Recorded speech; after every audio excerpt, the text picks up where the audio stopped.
You're listening to Packers Talk Network. PackersTalk.com.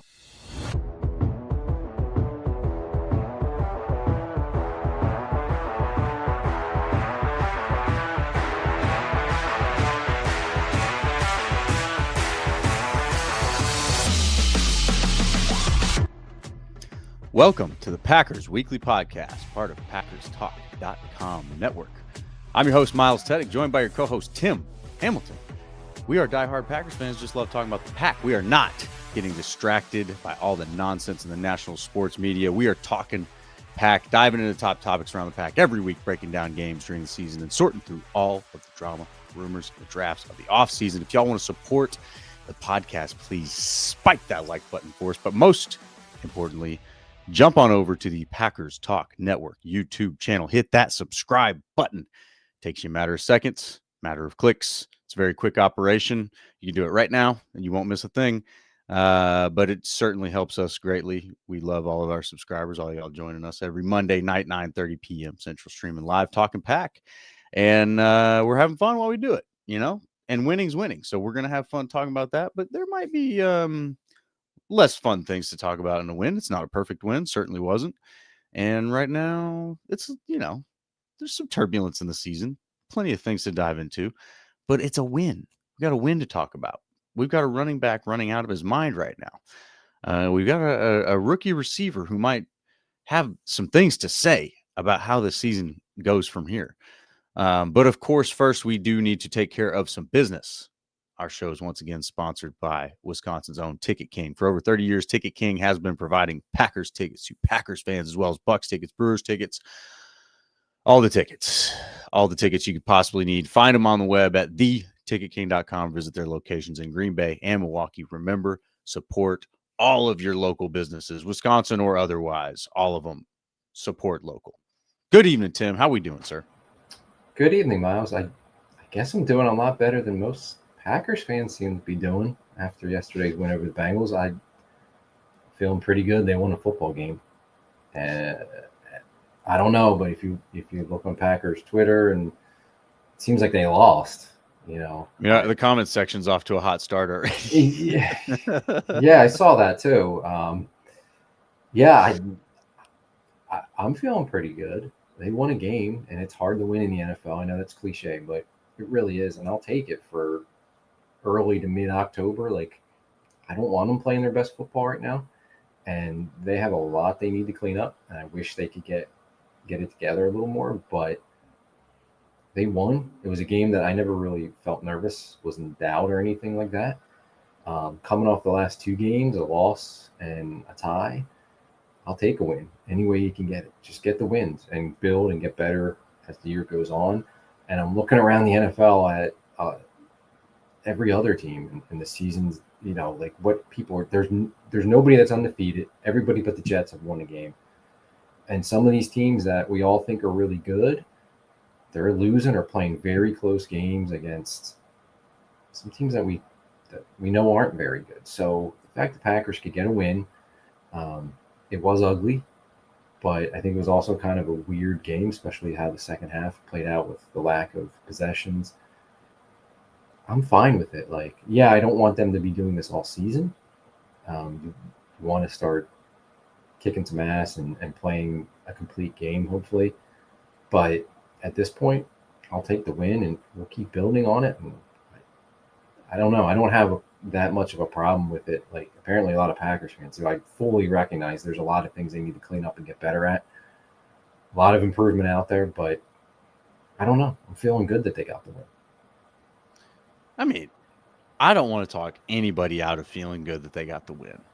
If you're a Packers fan, you should feel good that they got the win. That's like the saving grace of all of this. But how they got there was less than acceptable, I think. And it took me a while to chew on this, because usually I would be the first one to jump in and be like, LaFleur's got one of the best win percentages ever, and let's talk about the things that he's done well. But I'm not happy with him right now. I'm not happy with his decision-making, and it looks like R. Showers agrees about that. I think his decision-making is poor in some ways. In other ways, it's been good. I mean, the guy found and hired Jeff Hafley. Great decision. He's made plenty of other great decisions. We've seen some great play calling from him. But right now, it just feels like things are being made harder than they should be. And I detect no killer instinct on this team. There's a couple of exceptions. I should say, let me retract no. I shouldn't say no killer. There's a few. There's a few who have killer instinct. Josh Jacobs has a killer instinct. That guy is, in my opinion, the MVP of the team right now. But it's still, you can't help but look at this and go, how are you competing with the Bengals? How are you competing with a Joe Burrow-less Bengals? Why is this even a competition right now? And yes, I know it. I sound like a spoiled fan. Totally get it. But here's where I had to chew on this for a little bit, and I had to figure out, like, how do I articulate the issue here? Because you get in the game, you watch the game, you get frustrated, and, you go live tweet things that you probably don't mean. I'm guilty of that. I think at one point I did say, I bought it, but I'm okay with thinking about firing LaFleur. It's just so infuriating sometimes mid-game. Do I want to fire LaFleur right now? No, I don't want to. That would be silly. But I can't help but sit here and think, like, how do I explain this? And I finally got it. If you're driving a Ferrari, you're not okay with just beating a Corolla. Like, you're driving a Ferrari to drive a Ferrari. I'm going to go rev my engine. You know what I mean? Like, I'm going to go find a worthy adversary. We're going to race. That's the mentality I have with Ferrari. I don't have a great time, competing with the minivan off the red light. Like, that to me bothers me. I'm in a Ferrari, for crying out loud. And I think the front office has said, hey, this is a Ferrari. We're going to go get the extra piece of this Ferrari from Micah Parsons, but we got something here. Fans, I think, feel that way. I think we feel like we got a Ferrari. We got a quarterback, we got weapons galore, we got Micah Parsons, we got everything, man. And yet, here we are competing with the daggum Bengals, man. Like, it doesn't sit right. And yep, it's October. There's a lot of things to explain this away. Hey, man, you don't want to peak right now. You're right. I just can't help but watch and go, there's more here. There's more on this bone, and I want it, and you're not letting me have it. And that's what it feels like. But I feel like we're getting closer and closer to it, which makes me feel better. So I'll kind of end the rant with, I'm not happy with how this is going, but there are rays of light that make me go, I think we're headed in a good direction. Josh Jacobs being one of them. Matthew Golden, obviously, great game by him. Can't wait to see more of Matthew Golden. And then Christian Watson coming back maybe this week. We don't know. We'll find out. There are things, and then there's some bright spots on the defense. And you can't just hit the panic button because, and here's where I want to bring myself back to earth. LaFleur has a uniquely difficult leadership challenge right now. And it's not unlike the, oh no, why is his name escaping me? Our former defensive coordinator, Joe Barry. It's not unlike the Joe Barry situation because I think he understands that changes need to be made, but we've already decided we're not going to do that midseason. Okay, we'll roll with it. Well, not only do you need to compensate for maybe some coaching shortcomings somewhere or leadership shortcomings, but you need to balance egos. There's lots of these egos starting to develop on this team. And I'm not saying like in a bad way, but it still requires balance, right? Like you've got Micah Parsons coming in and, disrupting in a good way. The balance on a defensive line that includes a lot of first-round picks, guys that expect playing time, stuff like that. Yet there's just a lot. There's a lot to balance, and it's not to say that there's any excuses built in there, but it is a tough challenge. So give him that, and grant that takes time. We've seen him do it. We've seen him go through some turbulence and then come out and correct things and actually go on a run, right? We saw that in 23. So I just wanted to kind of like give both sides a little bit of their due here. Like, if you're a Packers fan watching this and you're very frustrated, I think you're justified in your frustration. But if you're the Packers fan who's also saying, "Hey, we're what 3-1-1, we're at the top of the division, we're all the positive things," you're right too, right? Like I don't want to take that away either. But it's still frustrating. It's frustrating to watch these things. And I don't think it's because you expect perfection. You just expect more.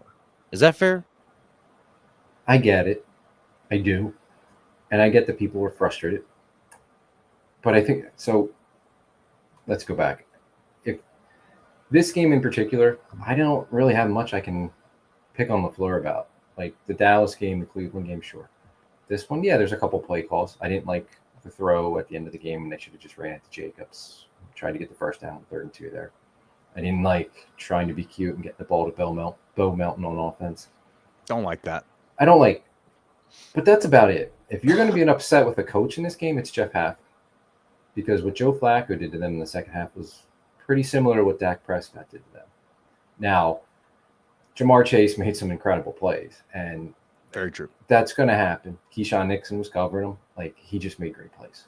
He's a great receiver. Like, that's going to happen. Like, I can't fault too much there. But if you're going to pick on somebody, it should be Hafley. Now, Hafley did get more aggressive. He sent a lot of blitzes. They just weren't getting there in time because Flacco was getting rid of the ball so quickly. But Hafley needs to see how teams are attacking him now because Prescott did it. Flacco did it. I'm sure the Cardinals are coming up. The Steelers have a veteran quarterback. They're going to try to attack in the same way, which is quick passes. Get the ball out before that pass rush can get there. And the pass rush is still pretty good. Micah Parsons, I know, is getting some heat because he only has, 2 sacks or 1.5 sacks.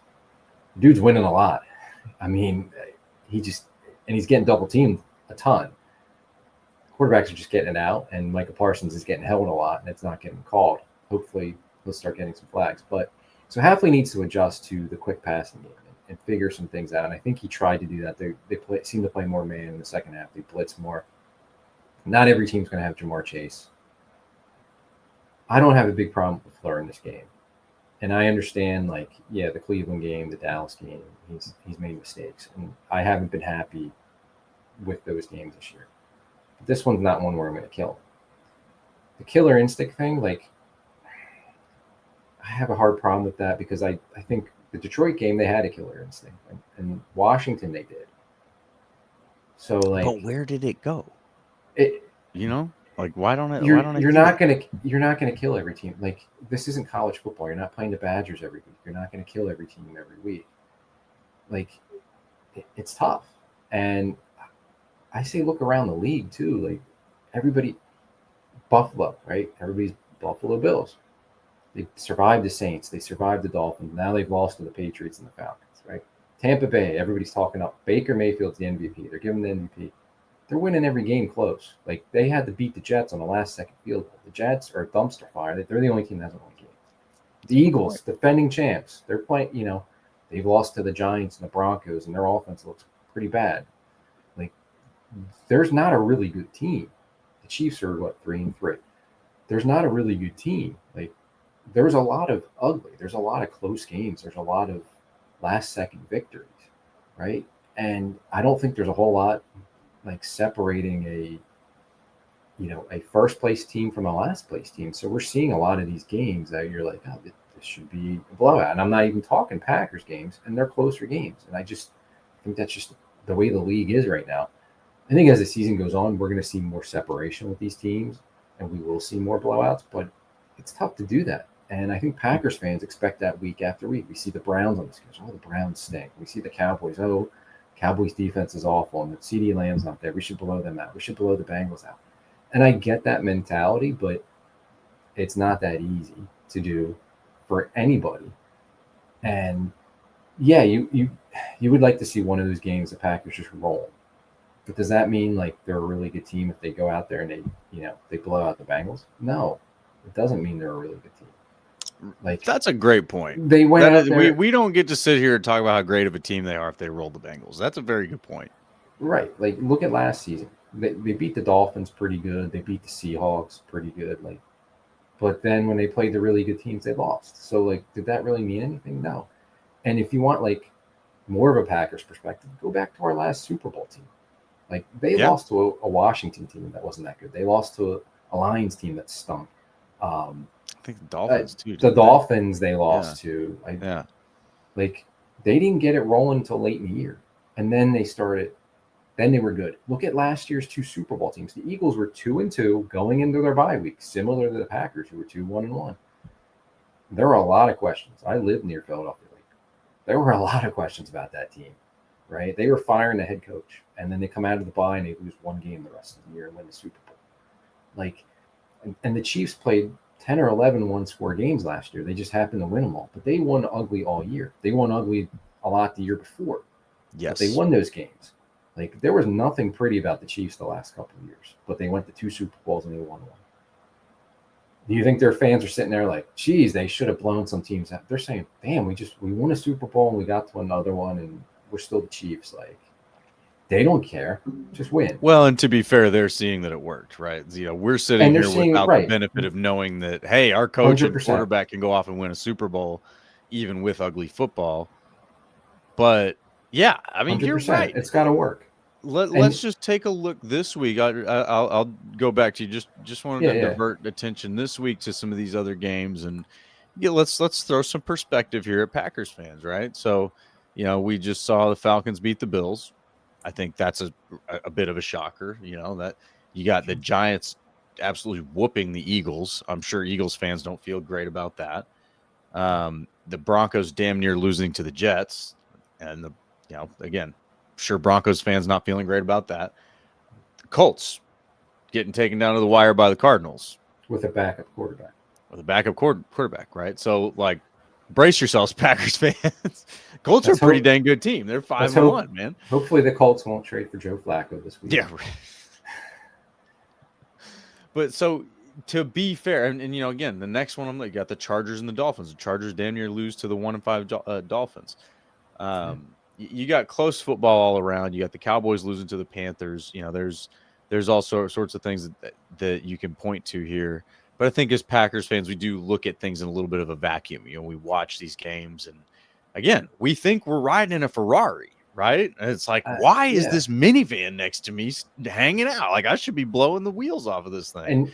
And a few years ago, I was like a lot of Packers fans, where that game would have pissed me off to the point where it almost would have felt like a lot, and I would have been so angry about it. And I'm glad that like over time I've learned to like look at the bigger picture, I guess, maybe. And again, I'm emotional when I'm watching the games and stuff like that, and I don't always have a great perspective on things, but like it's a long season and like stuff happens.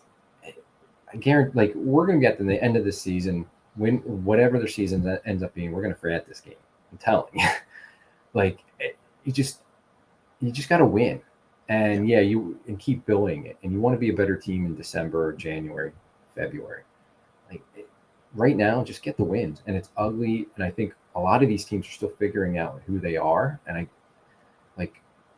it goes back to there's not a lot of teams play players in the preseason. They've cut down so much on the offseason stuff. Like this is I think at least September football is almost like your players are trying to get into the flow. It's almost like preseason, right? But it counts. And I think teams are really trying to figure themselves out. And it's such a tight league right now where you just don't see that separation. I know we're looking at it like from a Packers perspective, and we want to kill every team. And believe me, I totally get it. And there's things I'm frustrated about with this team, and I know they need to change, but I don't think it's as bad as people are making it sound. And when you really look around the NFL, look at our division. Like the Lions just got beat pretty bad by the Chiefs. And I know the Chiefs are probably a good team and better than what their record says, but we took the Lions in week 1 and won that game pretty easily. Like, are we supposed to be scared of them? And the Bears are on the ropes with the Commanders right now. So right, we know we're not scared of them, and we're not scared of like the bite. Like, and you look around the conference, and I think there's going to be some teams that are good, but everybody has flaws, and even some of the good teams have big flaws, right? Like, and again, I'll go Like Tampa, everybody's talking up Tampa, and Baker's playing out of his mind, and he keeps losing his receivers, and he's still producing. Their defense isn't that good, and we've never really seen Baker do it in the playoffs, right? Like, can he do it? Like, I don't know. And the Eagles are defending champs, but boy, they got an unhappy offensive locker room. They're not playing good offensive football. Even the defense has been a little leaky. Like, there's a lot of questions there. So, like, is there a team in the NFC that right now you're really scared about? No. Who would that be? But in December, there might be. Like, things are going to change. Teams go on runs, guys get hot. Yeah. Running backs tend to do better as the season goes on, too. So, anybody writing guys off. Yeah. Slow And down. I'm not saying to write those teams off. Things are going to change and all that. Guys are going to, teams are going to get healthier. Or some teams are going to not get healthy. They're going to keep losing guys. Look what's happening in the 49ers. But, like, where the Packers are right now today, looking at it, I mean, they're in a pretty good spot if you compare it to everyone else. Like, yeah, I would love for them to be undefeated and be beating teams by 30 points, but, like, that's not realistic in the NFL. They're not, it doesn't happen. I mentioned the 2010 team. You can go back to the 96 team, and they had a lot of blowouts, but they had a lot of games where it was close games at the half. And then the second half, they came out and they would pull away, they get some takeaways, whatever, and, like, it would look better. But I don't know. In yesterday's game, like, the defense looked great in the first half. The offense was moving the ball. They just weren't finishing. There was a terrible interception. There wasn't an interception. It looks a little different at the half. And then the second half, the defense couldn't get a stop, but the offense couldn't be stopped. So that's a really good sign. And I think that 10-minute drive by the Bengals to open the second half kind of, like, threw things off because, yeah, they scored, and then it limits your possessions the rest of the way. Yeah. But the offense played great. And, hell, they signed a kicker the day before the game, and he did a great job. Like, special teams, you got to give special teams right. So, like, it was a weird game. And, yes, it was an ugly game, and they got to put it all together and play a complete game. I 100% agree with that. But, like, I want them playing complete games December, January, and February. I don't care if they so much do it in October. It'd be great to beat the Bengals by 30 points. But they won. And they won, to me. I know some people in the comments were saying it could have, gone either way. It was like, I don't think it was ever really that in doubt. And when it kind of got close, Jordan Love made a great play to Matthew Golden to put it away. Like, I don't know. You got to win games like that. Every team every year is going to have games. And every team every year that goes somewhere and wins games is going to have games like that. Absolutely. And so let me throw that counter perspective in there a little bit more. I think one of the reasons that you get, at least I get upset as a Packers fan, maybe others would agree with this, when you see the team playing down to opponents a lot, we've got our shower says that the game cannot be in doubt like that in our own house, coming off a bye. It wasn't. I feel that. But you have to look at the rest of the league and see what's going on. I think the real sign is that you didn't lose that game, right? And that may sound kind of, lame, but you're looking again at an Eagles team that goes off and gets whooped by a Giants team. It's not very good, like they're all right. There's, like, I guess Jackson Dart's coming around, Scatterbo's coming around. Not bad, but I mean, those are Super Bowl champions that just worked to the tune of 17 points. Like, that's okay. Like that. So you can look around. You didn't lose that game. It was ugly, but what you worry about in terms of playing down to competition or, stinking after a bye is what that will mean in the future. Is that an indication of how you're going to perform when it matters more? Right. Okay. Well, this was against the Bengals. Not a big deal. Bad team. You can play bad and still win. But what happens when you play insert good team? We've already played insert two good teams, right? And the Cowboys ain't bad, right? Like, I know they just lost to the Panthers, but I think we're looking at a situation where the Panthers might not be so bad either. So let's let football play out. But point being is you haven't only beaten slouches in this season. You've got good No. wins on the board already. And you can't say they're playing down to teams when they also play up to the Lions, who I think are a pretty good team. I think they played down to the Browns and down to the Cowboys. I think the defense played excellent against the Browns. their offensive line. Give up 13 points, that's fine. The Packers should have been able to put more than 10 on the Browns. They should have, but their offensive line was ravaged, and they couldn't block anybody in the Browns game. I don't think that was playing down. But, like, they played up against the line. So that's where I would say is, like, last season, the concerns, I think, were more valid because you were picking on the weak a little bit, and then when you were tested by the big boys, you couldn't hang. And that's a big concern. That's a huge concern. Now, I get it. I understand the call out of the toughness of the team. You know, our Showers says, honestly, we lacked toughness, edge, urgency, accountability. With the penalties were pretty soft. I feel that more last season than this season. I'm not going to say that they're not soft. There's definitely a lacking of a certain, like I said, killer instinct is kind of my thing. But I think there are guys in there, Josh Jacobs, Tucker Kraft, even Micah Parsons, Xavier McKinney, probably Coop, Quay Walker. I think those are all tough individuals. Like, I don't think you can make any mistake about it. Like, those dudes are tough. I think that they're tough by example. They're tough in a way that you can't argue with. And when you have those guys in there, that will eventually be contagious. I think right now what's happening is there's a little bit of a search for some identity. You do have to go through some adversity to find that a little bit, but I don't think we lack toughness in a way that the Packers lacked toughness last season, if that's fair to say. But they do need to be tougher right now. They need to get tougher, and I think they can. Like I said, you've got those guys in there, and there's some others that I would say are pretty tough too. But I think based on those guys alone, the contagiousness of toughness that'll happen. Like, you'll have others feeding off of that, especially as the season goes on. But you know, the Chris the Casual in, I think he had the question about the bye week. You know, that's the one that to me is a little bit more concerning. You know, why does MLF always suck after the bye week? And is always like when you have extra time to prepare is when you should look sharp.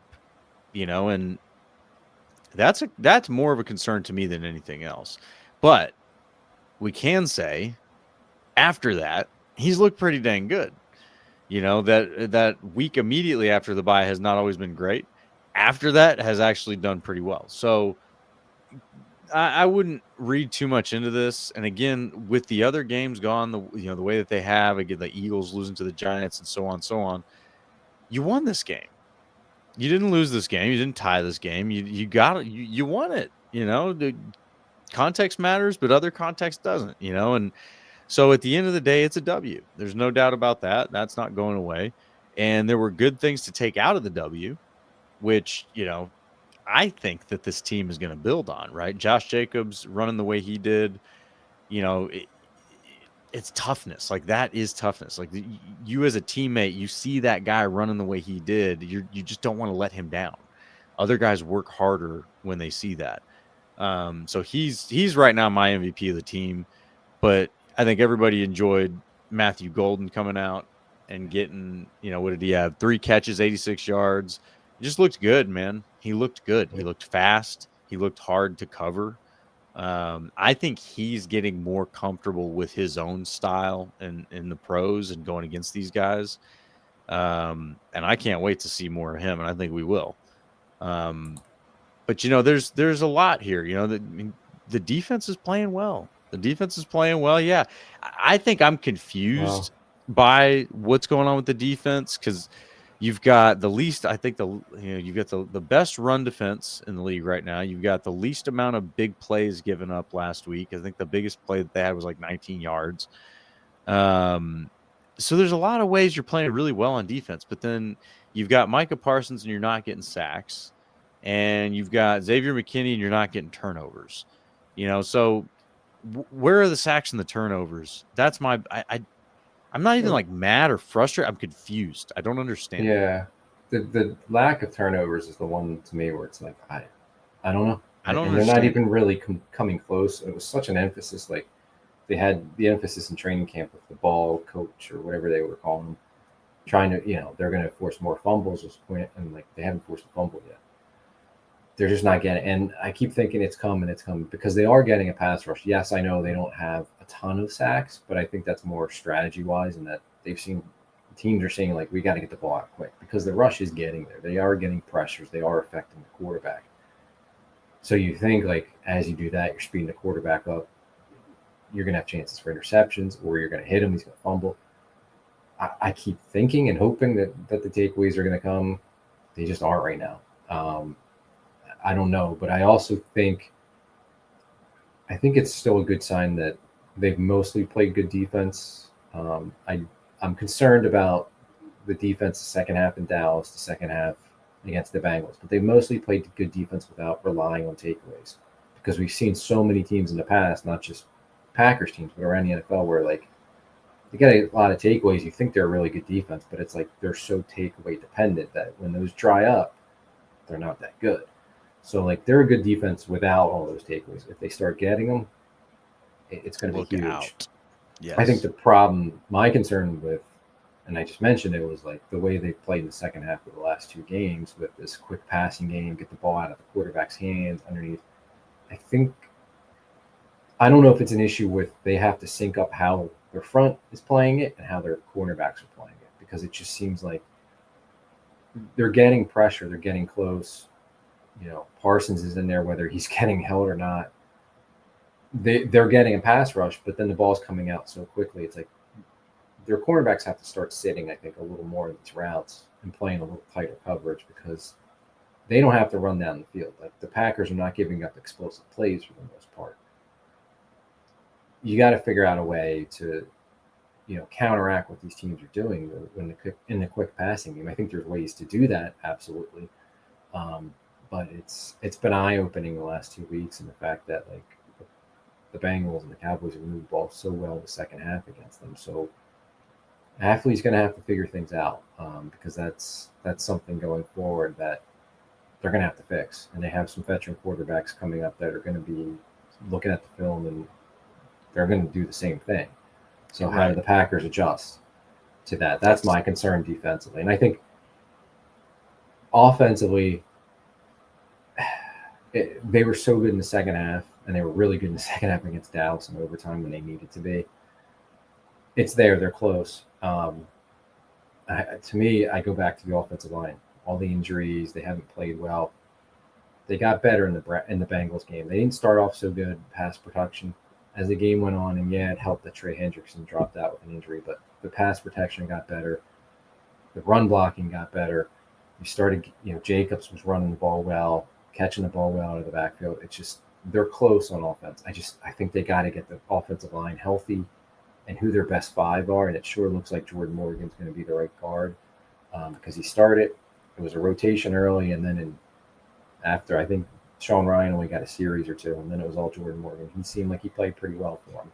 So it might very well be his job. But, Tom's playing injured. Rasheed Walker's playing injured. Aaron Banks is playing injured. But I don't know when those guys get healthy, but hopefully as the season goes on, they can get that. And that's going to help the offense a lot. Big time. Wicks got hurt. It doesn't seem like it's that serious. I don't know what his status is going to be for the Cardinals game, but Watson's coming back at some point, maybe this week, maybe the following week. It's going to be soon. We've talked about that last week a lot, what he can do for the offense. Reed will be back at some point in November. They're close. Jordan Love's playing really well. Yes, he made a terrible decision and a terrible throw and interception, and that can't happen, but he's playing really well. I think it starts up front. If they can get some help and continuity up front, then you're going to see what their offense can do. So, it's there. There's definitely things to clean up, but they're not far off. No, I don't think so. I think that's part of what's so frustrating. And we want it now. Yeah, of course we do. And we partially have to keep in mind where we've come from. Guys really aren't running wrong routes anymore. They don't look confused, right? Drops are, knock on wood, haven't been an issue so far this season. So there's a lot of things that have improved season over season, and you've got to acknowledge that, And again, it's October, right? Nobody wants to peak in October. It's not winning any Super Bowls. I think what you got to look at, if you're going to look at things like playing down to an opponent as a sign of future issues or, future losing in the playoffs, whatever it may be, you've got to at least be willing to acknowledge the other things that might be future indicators that are positive. So, the playing field's pretty level right now across the league. There's no juggernauts, nobody we're worried about. Right now, the Packers are running the ball very effectively, which is something that is, common amongst Super Bowl winners. They're also stopping the run very effectively, also common among Super Bowl winners. You've got a quarterback that you trust, and I think that is developing as far as the coach's trust of the quarterback or in the quarterback. But he's playing good ball right now. Another thing that's common among Super Bowl winners. The only thing that you're really lacking is like some strong DBs, right? If, you don't have that top-notch CB1 guy, but your corners aren't playing bad. You here's the thing. We'll probably get more data about this as the season goes on. I've got a hunch Flacco's going to figure out how to get Jamar Chase the ball, right? That offense isn't going to stay stagnant. Flacco's not necessarily Aaron Rodgers, but he can still get the ball to a guy who knows what to do with it. They're going to upset a team or two at some point this year. Yeah. Like a team that'll be in the playoffs. They're going to pull a couple upsets. Now, I don't think they're going to be that good, but they're going to beat some teams. And our guys didn't shut them down completely, but they played pretty respectably against one of the best, if arguably the best receiver in the game right now. So I think that we need to look at these things like, okay, well, look, what the totality of the work, what are the future indicators like? Well, those are very good signs. Strong run game, strong defense. You got an elite pass rusher. You've got a quarterback that you trust who might also be elite. Really what you need is the offensive line to get healthy and things to get in the rhythm. You need to get guys in a rhythm. You need to get more of a rhythm in your play calling and your planning and your strategizing. And that can happen very quickly, right? That can happen in a game. So I guess put the panic button away, right? We all know that we want Richie B fired. We get it. They're not going to fire him in the season. So we might as well not wear out that line. Save that for the offseason.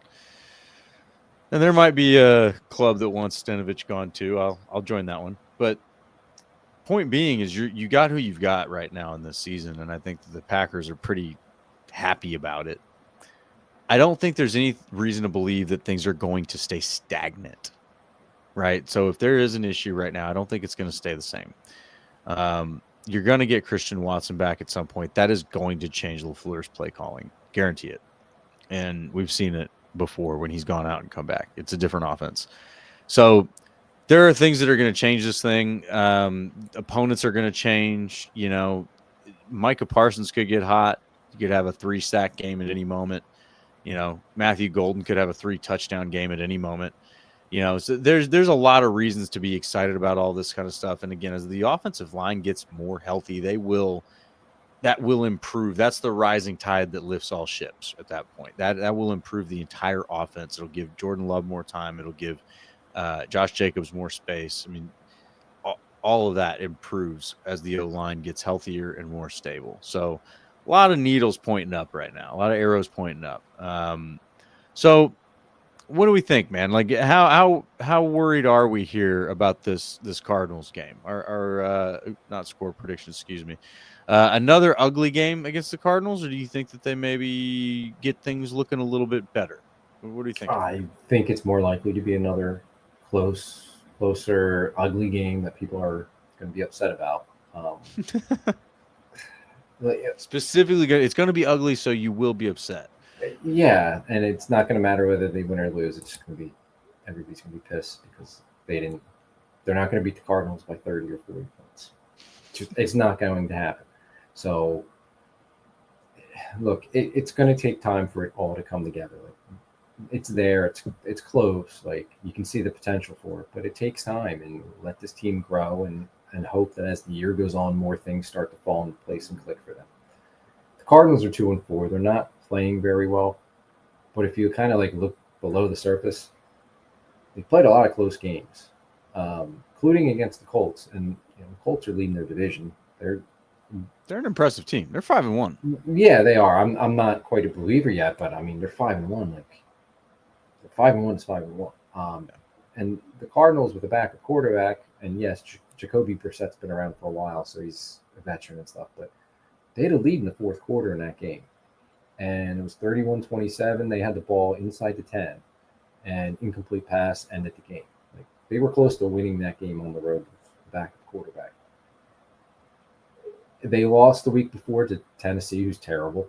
I think it was the week before, maybe it was 2 weeks ago. But yeah, they lost the week before. So right, it gives you an example of how the range goes there. I mean, you go from losing to probably the worst team in the league right now by 1 point to almost beating one of the best right there at the end.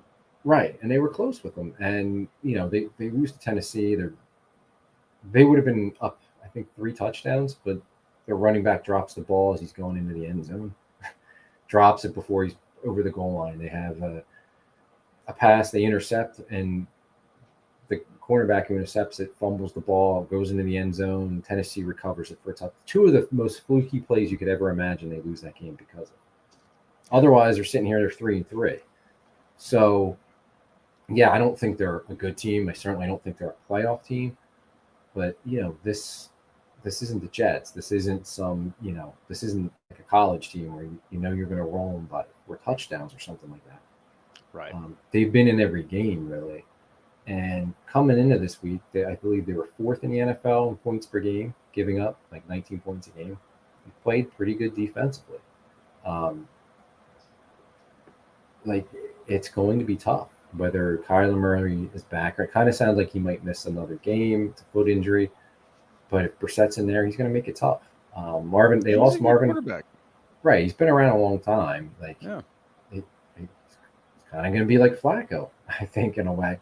Now, Marvin Harrison left with a concussion, so that's one to monitor, and I think obviously that limits their weapons. I mean, for who he has to throw to. But Trey McBride is a really good receiving tight end for them. Brissett's going to go out there and wing it. It's not going to be. I mean, I hope it's an easy game. I hope I'm wrong, but I think it's going to be another one of those closer, uglier games that I think the Packers win, but they're going to have to go out there and earn it. And I don't think the Cardinals are going to just show up and roll over for them. Their defense has been in it. They were 2-0, and yeah, you beat the Saints, you beat Carolina, okay, but they lost a close game, 1-point game to the 49ers on the road. They lost a 3-point game to the Seahawks. A fluky loss to Tennessee, a close loss to the Colts. So yeah, they've lost 4 in a row, but they're all close losses. So I don't think all of a sudden Green Bay is going to show up, and the Cardinals are just going to shut it down and not be a competitive team this week. So it's going to be a tougher game, and I know people are going to look at it at 2-4. Nobody pays attention to the Cardinals, and they suck and all that. But look below, look at the details of it. They're not, they're not quite as bad as 2-4. They've played a lot of close games, and they're going to be competitive in this. They're going to give the Packers a tough time. Yeah, they're definitely going to force that ugly game. I mean, that's kind of been their MO this season. They're not going to get blown out. They're gonna force you into a dogfight, good or bad. As far as if you're good or bad. So yeah, you can't expect the Packers to walk in and crush them here, but I do think that the Packers match up well. There's some good players on the defense for the Cardinals, but that back end is not great. You got Melton. You got some Melton on Melton action. Melton, yeah. No, and really the offense doesn't scare me either. I don't look at that and go, gosh, how do you stop these guys, right? I mean, even McBride, you should be able to get him lined up with Williams, with Xavier McKinney. I mean, you should be able to contain him, even with your linebackers. You've got athletic linebackers, so that guy should not beat you, and maybe you want to force them to go through him to beat you. But even Harrison Jr. is not having a great season, man. I mean, I've got him in fantasy football. He's not doing great, and I don't know why. I don't watch a lot of Arizona Cardinals football. But yeah, so I see vulnerabilities in this Cardinals team on both sides of the ball that the Packers should be able to take advantage of. There's looks like they've got a pretty terrible right guard. I don't know what's going on, but he's got a 34 PFF rating, which is not great. So, you've got some opportunities to send your guys through to get Micah Parsons, shooting gaps wherever, whether it's inside, outside. There should be opportunities for these guys. But yeah, you kind of wonder what team you're going to get. And I'm really trying to be optimistic and talk myself into this team's going the right direction. They're making improvements. They're making steps. But show me, right? Like I want to see them come out on offense in this game and look unstoppable. Like look unstoppable. Maybe not that you're going to go out and win the game 60-0, but have a couple drives where you just go, holy crap, they can't stop anything. And eventually you're stoppable even when you have those drives. But I want to see those sparks, man. Like I want to see LaFleur set up concepts and take advantage of mismatches in a thought out way. It feels like we haven't seen a lot of that. So that's what I'd like to see. But I do think the Packers should win this game. Yes. Yeah, I agree. But I think the Cardinals are going to make it tough for them. I think they're going to be competitive. But it's one of those games that you hope that second half they can pull away and win it, comfortably. And by comfortably, I don't mean they're going to win by 20 points, but they win it where you're not sweating it out at the end. Yeah, 10, 14-point win. Kind of like what you did with the Bengals, right? It was more of a one-possession game, and then you ended up and make it a two-possession game. Yeah, I mean, that's how I feel about it. I also kind of, and, with Brissett, it's a little bit of a wild card, but I feel like this Cardinals offense should not score more than 10 points, and it's kind of how I've felt about a lot of things. To be fair, I totally underestimated the Cowboys. So sorry, Dak Prescott, respect, you're playing great this season. But outside of that,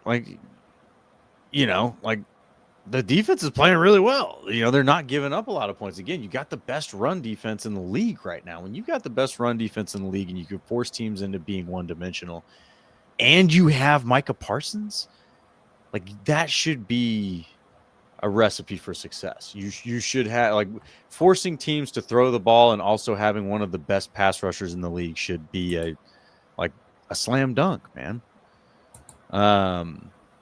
But yeah, I mean, the Packers are playing ugly football, so it's probably going to be ugly again. There's going to be things we're frustrated about. LaFleur is going to make calls we hate. And by the way, I'm on the bandwagon of Hafley haters right now. Guy puts ketchup in his coffee. All right. He's a terrible leader. He should not be considered for a head coaching job at all. Just to be clear, I'm not here to give Hafley his flowers. He probably doesn't even like puppies, he's just not a guy you want leading men. He's just got a lot of good, talented guys that are, making him look good. That's my opinion. That's right. You leave him alone, let him stay in Green Bay. That's where he belongs. Yeah, I mean, he should be forced to stay in Green Bay. Yeah. Learn better football, man. Sheesh. Study the Packers of the old days. Anyway, not to be distracted here. Let's see here. What's going on down there in the comments? Let's see here. Do you think Matt LaFleur interferes with the defensive coordinator? Now, that is a question. I don't think he does anymore. I think he did with Joe Barry. That's why I was like, sometimes Joe Barry looked good. I think it's because LaFleur was like, hey, man, can you at least pretend to be competent over there? Try this. But, I don't think he's got room to do that with Hafley. I don't detect that relationship. Yeah, I don't think so either. I think he gives him his room to do what he needs to do. I think the Barry thing was he probably gave Barry room and trusted Barry, and then when he kept seeing the same results over and over again, then probably by the end of Barry's last season, I think he was probably more involved with it. But with Hafley, he sees much better results than they ever saw with Joe Barry, so I think he's probably comfortable mostly leaving him alone now. I'm sure they talk throughout the week about strategy and game plans and stuff like that, and adjustments, but I don't think he's influencing a whole lot. I think he lets Halfley do his job and trusts him to do it. And Chris the Casual in. To answer the tough question, Myles, yes, it will still be ugly. Well, that's fine then. If you're saying that, then long as it then wins. that should be then you're expecting that. When they do that, then you should be okay with it. And don't nobody complain next week if they win ugly, because that's what we're expecting. Just as long as they win. Oh man, as long as they win, that's all that matters. Just win. A Just W win, goes baby. in the win column. They don't ask how. Right. That's all that matters. Now, and I was having this conversation with my dad. We have some good Packers talks. He's under the impression that LaFleur is not giving Rich Bisaccia the players that he wants for special teams. Are you buying or selling that? So I think there's definitely some truth for that, or there was.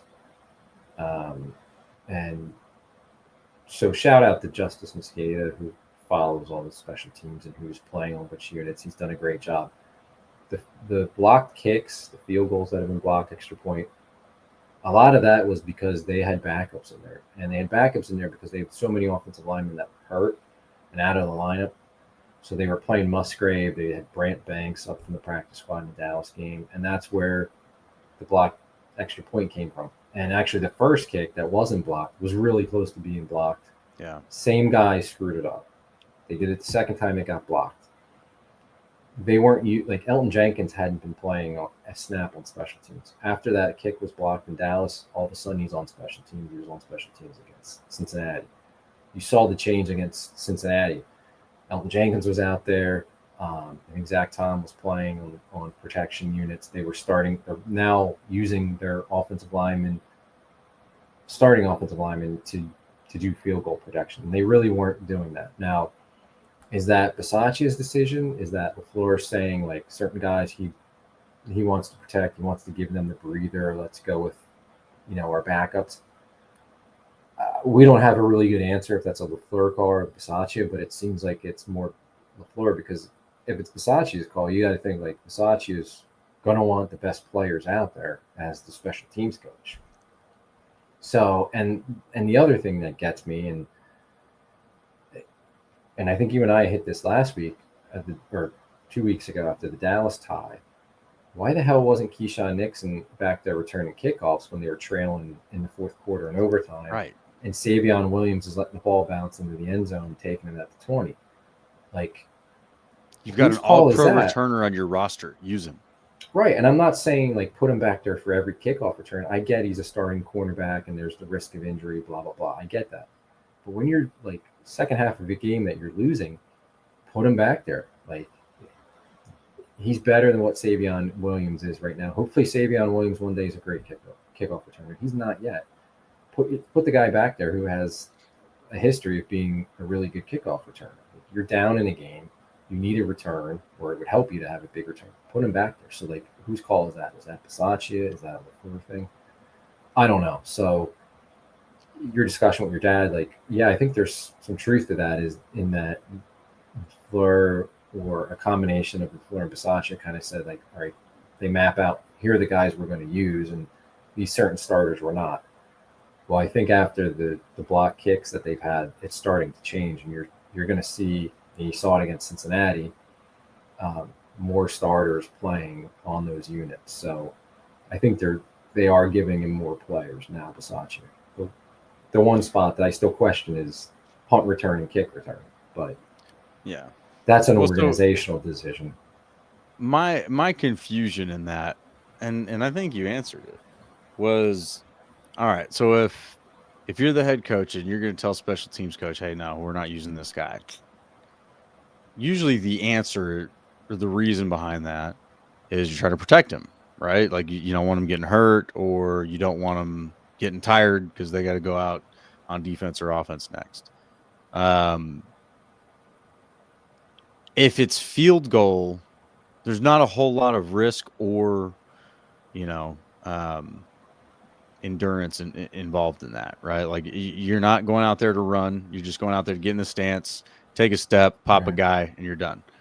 And again, it's pretty low risk. You don't see a whole lot of guys getting hurt on those plays. So that was where my question was coming in. Is like, look, all right, if we're talking returner, I get it. You know, you got to protect some guys. But we're talking about this position, which is essentially the second one in, I believe, from the outside tackle on the field goal protection unit. That Musgrave was the guy who screwed up. It's a step block. Like, Yeah.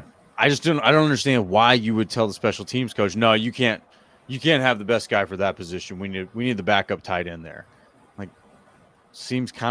that seems like a lame decision to me. But Yeah. if injuries are the factor, that makes sense. Yeah, and I think maybe it's if that's a case where Matt's like, no, I don't want Elton Jenkins, I don't want Zach Tom or Banks, out there. I don't want those guys out there. It is lame. I kind of get like you can still, even though it's kick, field goal protection, extra point protection, like they could still get rolled up on, hurt a leg, hurt a knee, something like that. They could hurt like something. It's not running down. You don't have as much risk. I'm with you on that. But like, they should be out there, and especially like if you had a lot of injuries along the offensive line, but that's even more reason to me to not put Brant Banks out there. Like he shouldn't be out. You're going to trust the guy just up from the practice squad. Just put Elton Jenkins out there. Like, right. Yeah, you don't want to get anybody else hurt, but like you're already shorthanded along the offensive. Now you're making yourself even more shorthanded, going further down the depth chart on kick protection. Like it didn't make a whole lot of sense. So I haven't seen the answer for that, whether that's a Bisaccia call or LaFleur, and I'm sure they'll never like really come out and give you a straight answer, or LaFleur will just bite the bullet and say, yeah, it's ultimately his decision. And it really is as the head coach, but it's been changed now. So hopefully they stay with it and they realize it's cost them really 2 games. And they keep playing the guys that they should be playing, but it should have never got to that point. And that's the kind of stuff that I don't like. And I don't like what they're doing on kick returns or punt returns, especially punt returns with Matthew Golden. Had him back out there again. He made a fair catch around the 10, and then after that it was just Romeo Doubs back there. Neither one of them should be returning. And maybe one day Golden will be a good return guy, but he hasn't made good decisions. He almost got killed in Dallas.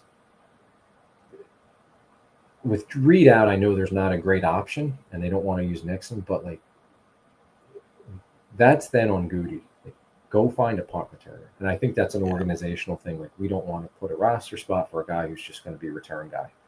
Well, when it's hurting you like it has, maybe you should.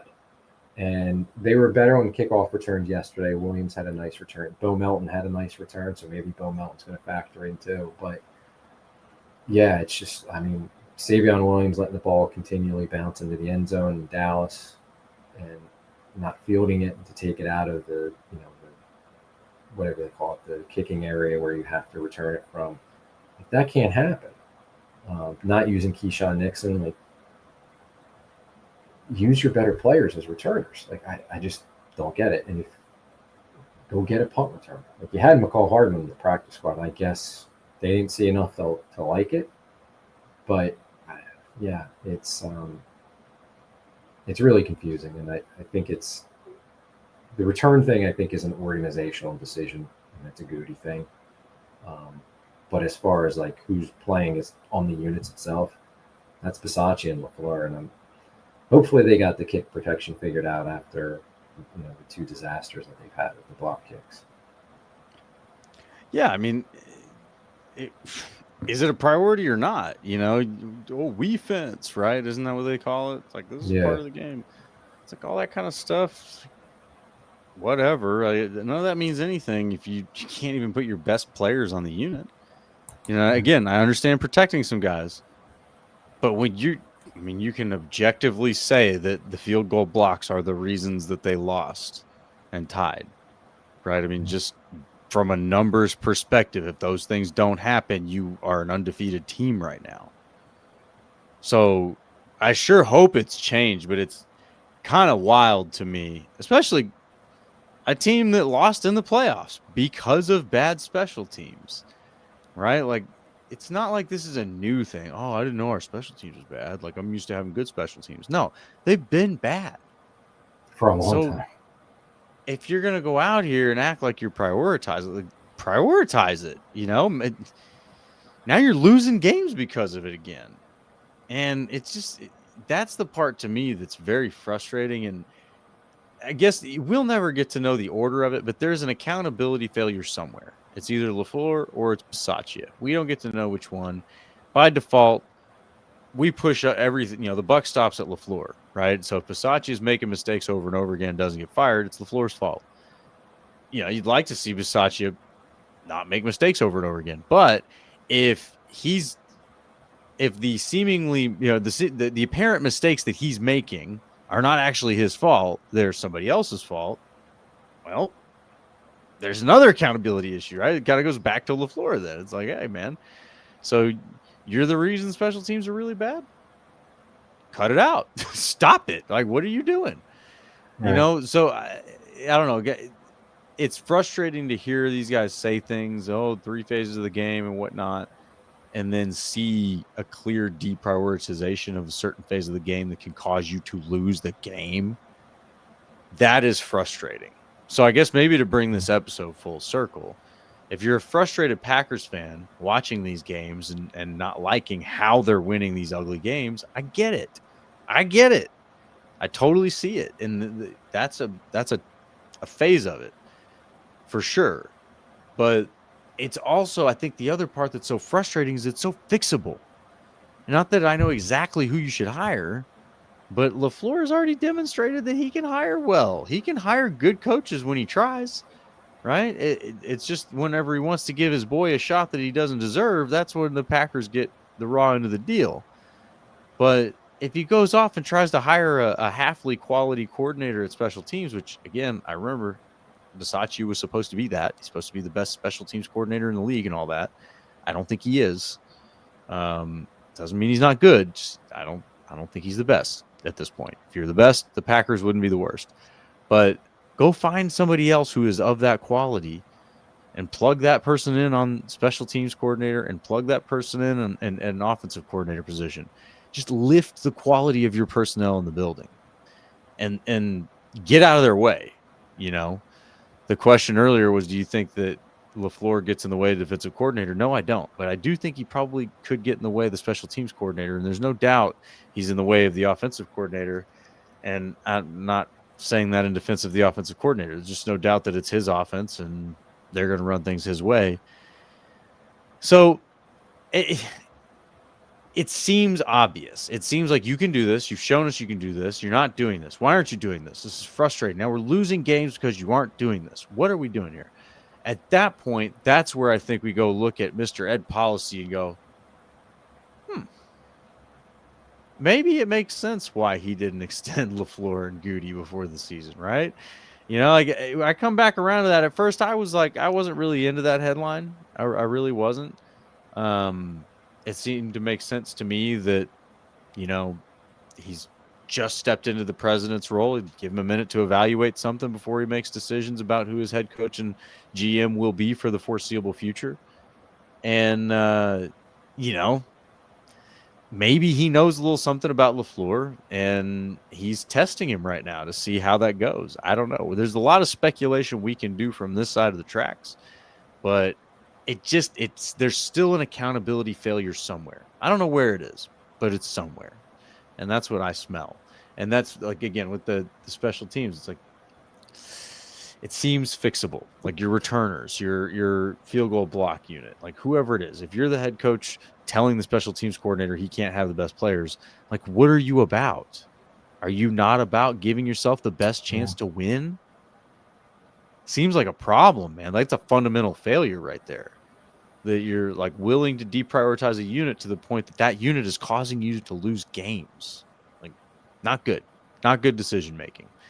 But hopefully that has changed, right? We saw it lose. You lost 2 games because of it, you lost 1, tie 1, and so we think maybe things have changed. You go in, you have to get a kicker off the street, and it worked. You didn't get anything blocked. Okay, very good. Let's see if it keeps going.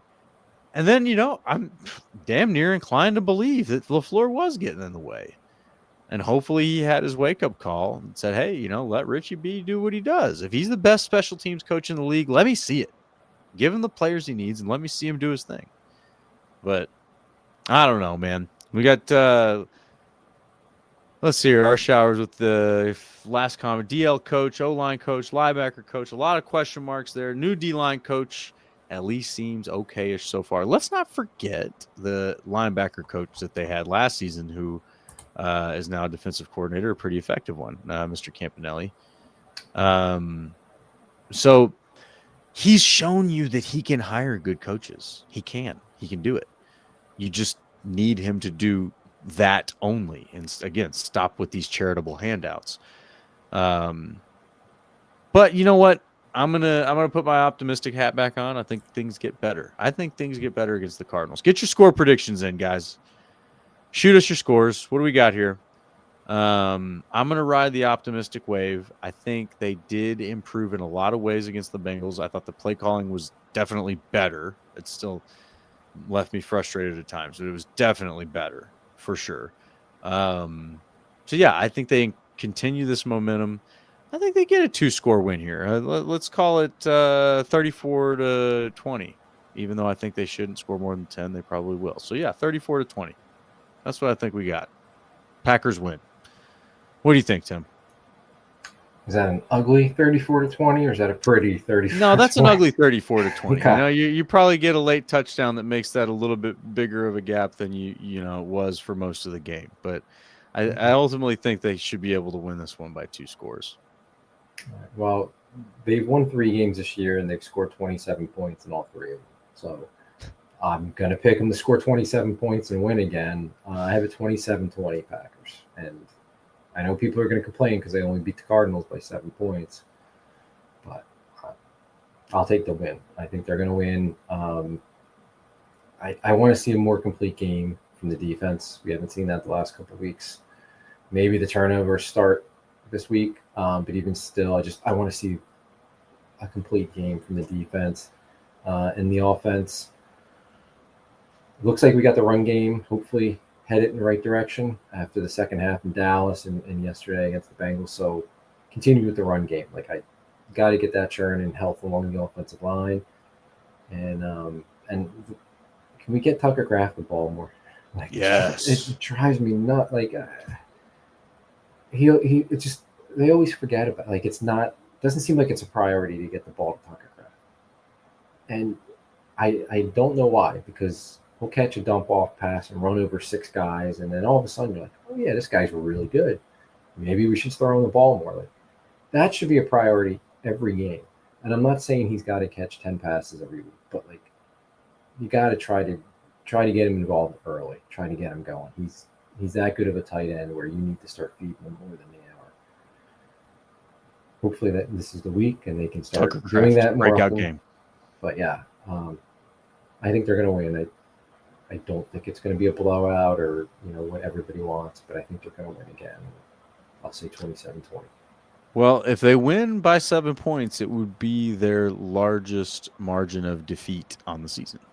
Because currently, they have lost to the 49ers by 1 point, the Seahawks by 3, the Titans by 1, and the Colts by 4.